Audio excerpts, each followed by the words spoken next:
నమస్తే friends. Jazeera airlines నుంచి travel చేస్తున్న ప్రయాణికులకు ఒక ముఖ్యమైన అప్డేట్ వచ్చింది. జజీరా ఎయిర్లైన్స్ ఒక ట్రావెల్ అడ్వైజరీని అయితే జారీ చేయడం జరిగింది. కువైట్ నుండి బయలుదేరే ప్రయాణికులకు కొత్త రూల్స్ అయితే జజీరా ఎయిర్లైన్స్ అమల్లోకి తీసుకొచ్చింది.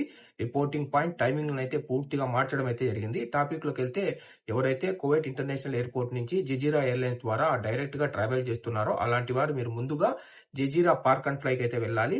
మీరు ఫ్లైట్ టైం కన్నా 4 గంటల ముందు అక్కడైతే రిపోర్ట్ చేయాలి. మీరు నేరుగా కువైట్ ఇంటర్నేషనల్ ఎయిర్పోర్ట్ టెర్మినల్ 5కి అయితే వెళ్ళకూడదు.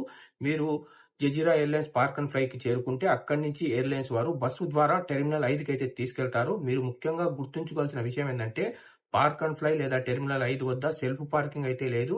కేవలం వ్యాలెట్ పార్కింగ్ మాత్రమే ఉంది. కాబట్టి మీరు కార్లో గాని వెళ్ళేట్లయితే గనక టాక్సీలో వెళ్ళడం అయితే మంచిది. ఇంకా ఎవరైతే సౌదీ అరేబియా దమాం మీదుగా ట్రావెల్ చేస్తున్నారో అలాంటి వాళ్ళు మీరు ముషరఫ్ హాల్ 8కి అయితే చేరుకోవాల్సి ఉంటుంది. చెక్ ఇన్ బస్సు బయలుదేరి 1 గంట ముందైతే క్లోజ్ అవుతుంది. బస్సు ఫ్లైట్ టైంకు 12 గంటల ముందే బయలుదేరుతుంది కాబట్టి మీరు టైమింగ్ అయితే మిస్ కావద్దు. ట్రావెల్ పూర్తిగా డిస్టర్బ్ కాకుండా ఉండాలంటే మీరు టయానికి ముషరఫ్ హాల్కి అయితే చేరుకోవాల్సి ఉంటుంది. లాస్ట్ మినిట్ లో ఎయిర్పోర్ట్ కు వెళ్ళడం పూర్తిగా అవాయిడ్ చేయండి. ముందుగా లొకేషన్ కి అయితే చేరుకోండి. ముఖ్యంగా ఫ్యామిలీ లేదా ఫస్ట్ టైం ట్రావెల్ చేసే వాళ్ళు ఎక్స్ట్రా కేర్ఫుల్ గా అయితే ఉండండి. ఈ కొత్త రూల్స్ ఫాలో అవ్వకపోతే మీరు ఫ్లైట్ మిస్ అయ్యే అవకాశం చాలా ఎక్కువ ఉంది. కాబట్టి ఈ వీడియోను మీ ఫ్రెండ్స్ కు ఫ్యామిలీకి అయితే షేర్ చేయండి.